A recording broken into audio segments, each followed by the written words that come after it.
Bonjour, je m'appelle Saline, j'ai 9 ans. Je me demandais comment les marchandises arrivent dans nos magasins.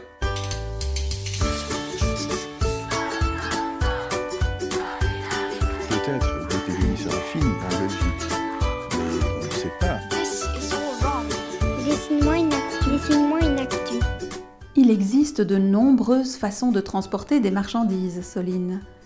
Tu penses peut-être directement aux avions, pour celles qui viennent de loin, ou aux camions que tu vois circuler sur les routes. Mais même si ces modes de transport sont les plus connus, ils ne sont pas les seuls. Il y a également le transport ferroviaire par train, le transport fluvial par bateau, et même la cyclo-logistique, le transport de marchandises par vélo. Oui, par vélo. Pour arriver jusqu'au magasin, les marchandises peuvent circuler via un seul mode de transport. Ou alors en combiner plusieurs, comme le bateau, le train et puis le camion. C'est ce qu'on appelle l'intermodalité. C'est comme si toi, tu prenais ton vélo pour rejoindre l'arrêt du bus qui t'emmènera à l'école. L'idée de l'intermodalité, c'est de combiner les avantages de chaque mode de transport pour que le trajet global de la marchandise soit rapide, fiable, moins cher et aussi moins polluant. Si le secteur du transport est essentiel, il est aussi très polluant.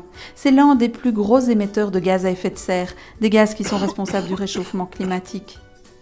Encourager et développer les modes de transport alternatifs, c'est un véritable défi écologique, mais qui permettra aussi de désengorger les routes et de diminuer les embouteillages.